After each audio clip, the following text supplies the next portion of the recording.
हाय दोस्तों, एक बार फिर से स्वागत है आपका हमारे यूट्यूब चैनल पर सीआई इंडस्ट्रियल मोटिवेशन पॉइंट पर। आज हम लोग जो चैप्टर 1 का टॉपिक बच गया था उसको कवर करेंगे। तो चलते हैं अपने टॉपिक पर। व्हाट इज मैकेनिक्स हम लोग का कवर हो गया था। वेक्टर एंड स्केलर क्वांटिटीज ये भी कवर हो गया था हम लोग का। फोर्स एंड फोर्स का इफेक्ट क्या होता है ये भी हम लोग कवर कर लिए थे। आज हम लोग का क्या होगा, कैरेक्टरिस्टिक्स ऑफ ए फोर्स। एक फोर्स का कैरेक्टरिस्टिक्स क्या होता है, आज हम इसके बारे में पढ़ेंगे। फोर्स को कैरेक्टरिस्टिक्स को समझने के लिए सबसे पहले आपको मानना पड़ेगा फोर्स ये क्या है। एक फोर्स एक वेक्टर क्वांटिटी है। कौन सा? वेक्टर। अब देखिए वेक्टर क्वांटिटी में क्या क्या होता है। वेक्टर क्वांटिटी में होता है मैग्नीट्यूड,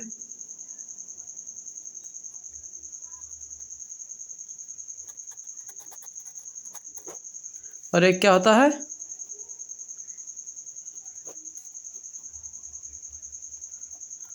डायरेक्शन। क्या क्या होता है? मैग्नीट्यूड होता है और डायरेक्शन क्या होता है। अभी देखिए हम लोग अभी बेस पे हैं, अभी समझना आपको हम समझाना चाह रहे हैं कि मतलब फोर्स का कैरेक्टरिस्टिक्स किस प्रकार हम लोग व्यक्त करेंगे। मान लीजिए क्या है, कोई पिंड है। क्या? पिंड है। इस पे अगर आप फोर्स लगा रहे हैं तो फोर्स का मैग्नीट्यूड कितना है, इसका परिमाण कितना है, तो कितना हो गया 5 न्यूटन। अब देखिए अब कौन सा बल लग रहा है, किस प्रकार का बल है, तो ये किस प्रकार का बल है, तो ये क्या हो गया, इसका प्रकृति। क्या हो गया? नेचर।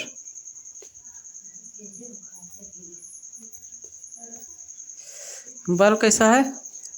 तनाव बल है, खिंचाव बल है, कौन सा बल, पॉइंट बल है, सरफेस बल है, कौन सा बल है, ये क्या हो गया, उसका नेचर हो गया। अब देखिए जो तीर बना है ये क्या हमको इंडिकेट कर रहा है, इंडिकेट कर रहा है इसके डायरेक्शन को, फोर्स के डायरेक्शन को, कि फोर्स इस डायरेक्शन से इसे लग रहा है। अब देखिए यहाँ से अगर हम लोग मानेंगे वैसे सोचेंगे तो क्या कौन सा बल हमें लग रहा है, जिसे ढकेलने वाला बल। कौन सा? तो यहाँ पे जो फोर्स लग रहा है इसका परिमाण कितना हो गया 5 न्यूटन, और इसका डायरेक्शन क्या हो गया, ढकेलना, मतलब वही खींचना। नेचर का इसका नेचर हो गया। क्या हो गया? नेचर। इसका डायरेक्शन क्या है, देखिए इस तीर की दिशा में इसका क्या है, डायरेक्शन है। और एक बात और, अगर ये फोर्स कार्य कर रहा है तो देखिए यहाँ पे एक ऑपरेटिंग पॉइंट बनेगा, मतलब एप्लीकेशन पॉइंट, जहाँ पे फोर्स वर्क करता है। इससे मान लीजिए क्या है, एक पर्दा है। क्या है? पर्दा है। अगर आप इसमें एक गोली मारते हैं बंदूक से तो यहाँ पे छेद होके चला जाता है, तो क्या होता है, मतलब इस पर फोर्स अप्लाई हुआ है, सिर्फ इतने पे कार्य किया है, तो ऐसे यहाँ पे हो जाएगा एक एप्लीकेशन पॉइंट। क्या? Application point.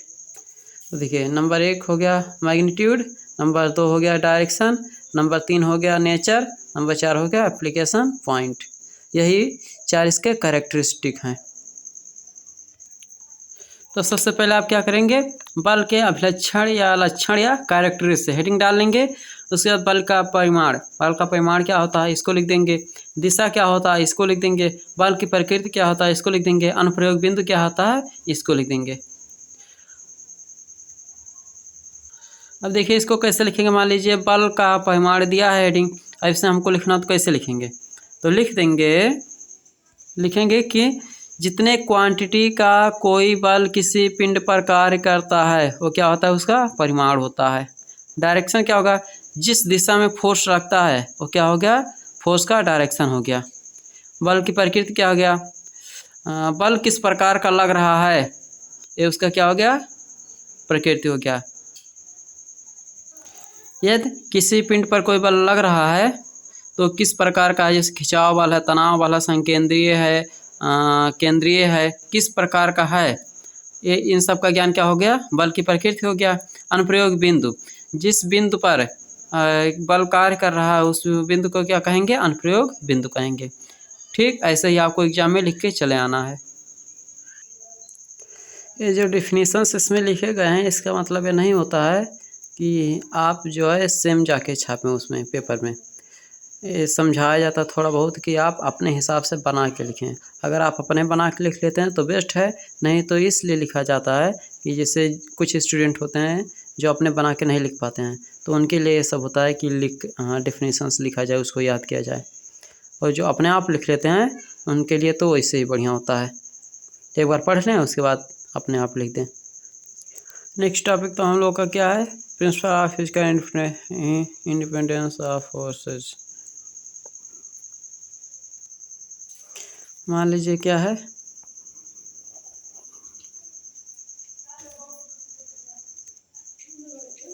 ये क्या है,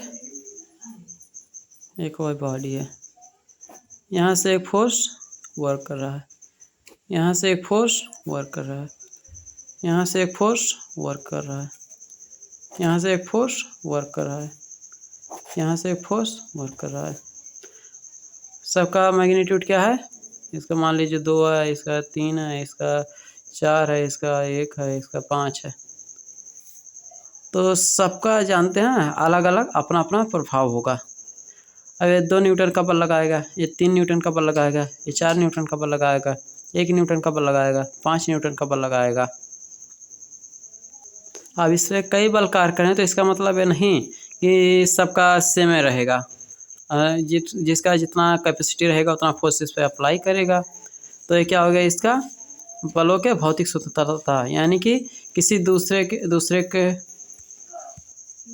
देखिए क्यों स्वतंत्र है, क्योंकि अगर यहाँ 2 न्यूटन का बल लग रहा है, ठीक, तो ये चाहे लगे चाहे ना लगे, इस पर कोई इफेक्ट नहीं पड़ेगा। सब अपना अपना जितना रहेगा उतने मैग्नीट्यूड का फोर्स अप्लाई करेंगे। यही इसका क्या होगा, भौतिक स्वतंत्रता, यानी कि भौतिक रूप से किसी माध्यम की आवश्यकता नहीं होती है कि कोई और चीज़ें फोर्स लगाने में उसे काम आए। तो चलिए ठीक है, परिभाषा से समझ लेते हैं उसका डिफिनीशन से। बलों की भौतिक स्वतंत्रता का सिद्धांत, जब किसी पिंड के किसी बिंदु पर अनेक बल कार्य कर रहे हों, मान लीजिए कोई पिंड है उस पर अनेक बल कार्य कर रहे हैं, उसमें से प्रत्येक बल वही प्रभाव उत्पन्न करेगा जो उस बिंदु पर अकेले कार्य करने पर उत्पन्न होता है। यह बलों की भौतिक स्वतंत्रता का सिद्धांत कहलाता है। चलिए नेक्स्ट टॉपिक चलते हैं हम लोग। अगला टॉपिक हम लोग का क्या है, बल संचरणशीलता का सिद्धांत। ट्रांसमिसिबिलिटी या फिर संचरणशीलता। देखिए ये ट्रांसमिसिबिलिटी किससे बना है, ट्रांसमिट,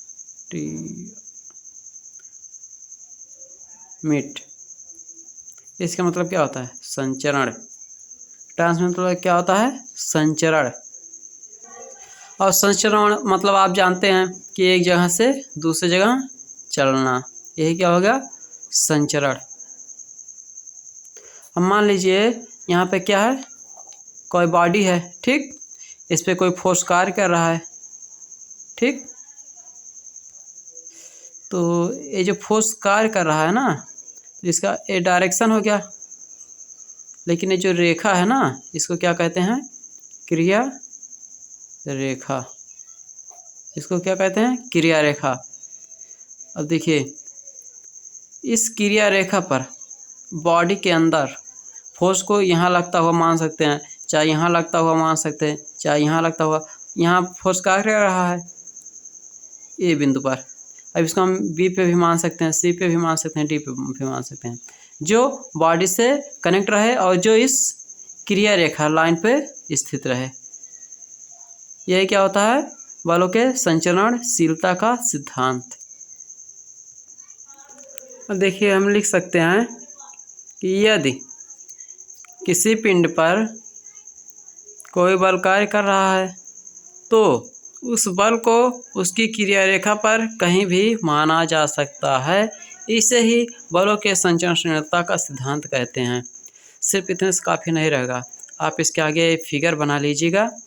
फिगर इसको बनाने के बाद आप लिख दीजिएगा कि माना कोई पिंड है, उस पर एक फोर्स P कार्य कर रहा है जो बिंदु A पे कार्य कर रहा है। इस बल को उसकी क्रिया रेखा पर बिंदु कहीं पे भी माना जा सकता है, जैसे कि बिंदु B। बस इतना आप लिख देंगे, इतना बहुत रहेगा।